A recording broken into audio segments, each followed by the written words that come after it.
up now on 8:16 here at Acadiana's Morning News. Joining us in the studio this morning, Director of LUS Terry Huval. Good morning. Thanks for joining us. Good morning. All right. So now I was there. I was on the sidelines, did an awful lot of interviews over the course of my career about fiber and fiber to the home. And so we're years now down the line with this project. And from the get-go, there were people that I remember. I mean, I remember all the telephone calls, all the issues.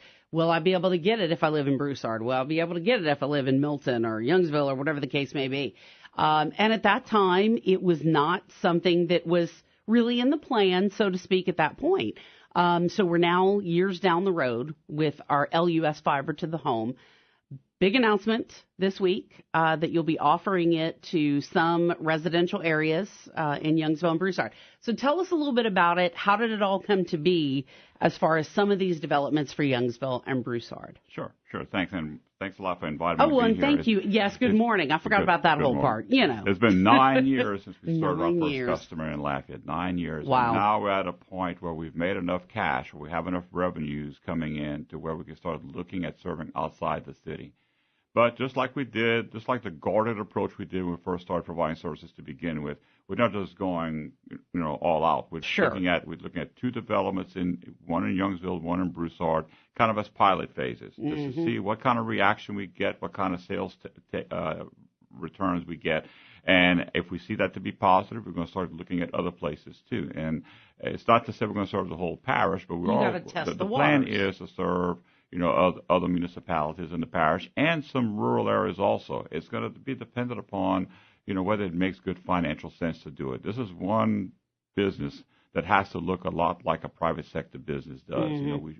We should be looking at it from the standpoint of, what is it, how much it costs to get to that development, how many customers we can possibly serve there. For example, if it's a brand new development, it only has 2 or 3 houses, it doesn't make sense for us to build, fiber lines throughout that.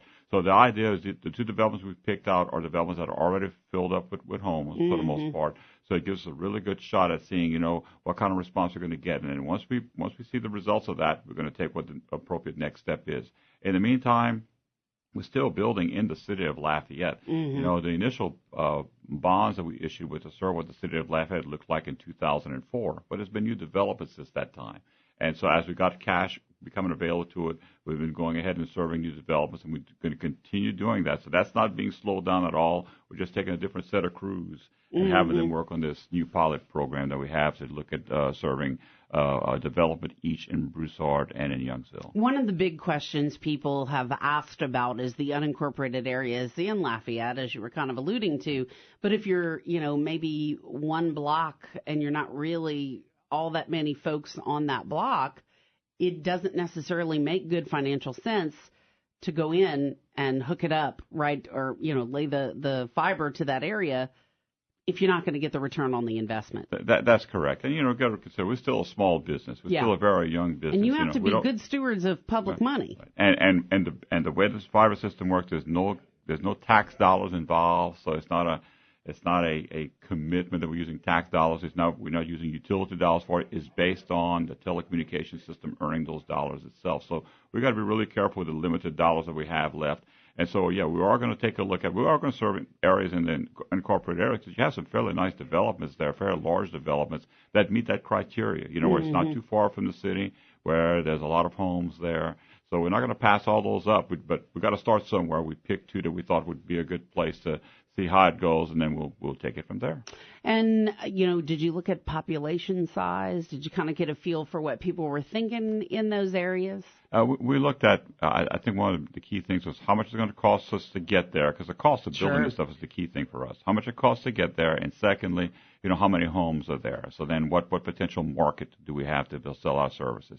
And with those 2 criteria, that gives us, like I said, I think the best chance of seeing how this will work.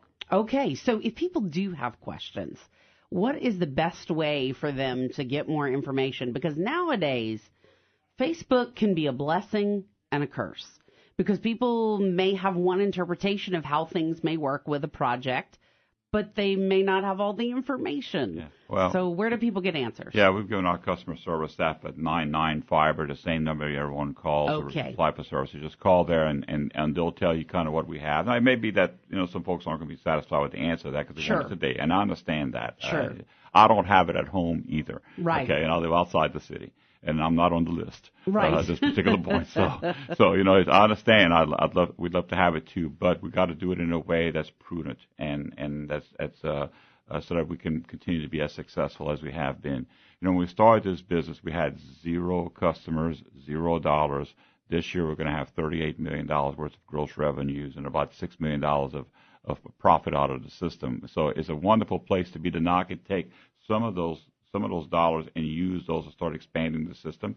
The other parts of those dollars I have to use to be able to serve new customers that come that are in the city buying our services, and to be able to upgrade our system. And we're going to have some pretty interesting news on that in the next month or so. Oh, interesting. About some Okay. upgrades.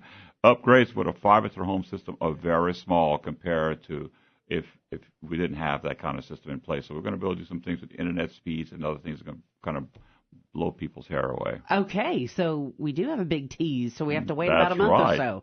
Okay. Well, that's all sounding very interesting. All right. Any final wrap-up thoughts? I want to thank all of our customers and the public for supporting us.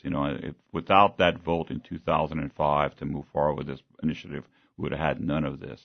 And now, not only do we have something that people obviously want because the phones are ringing off the hook on our end, but it's also something that's given Lafayette a lot of recognition, both nationally and internationally, in some very positive ways, and opens the door for us to do a lot of wonderful things. When you start looking at smart city initiatives and so forth, we're working on a lot of things to try to take the fiber system we have in place and make it something even more profound than anyone would have imagined. And so I just want to thank the public for supporting us all this time, and we're going to do everything we can to serve as many people as we can as fast as we can. Okay, we'll be looking for the new information and new updates. Terry Huval, Director of LUS, thank you so much for your time this morning. Appreciate it. Thank you. Merry Christmas. Merry Christmas. Coming up now on 824.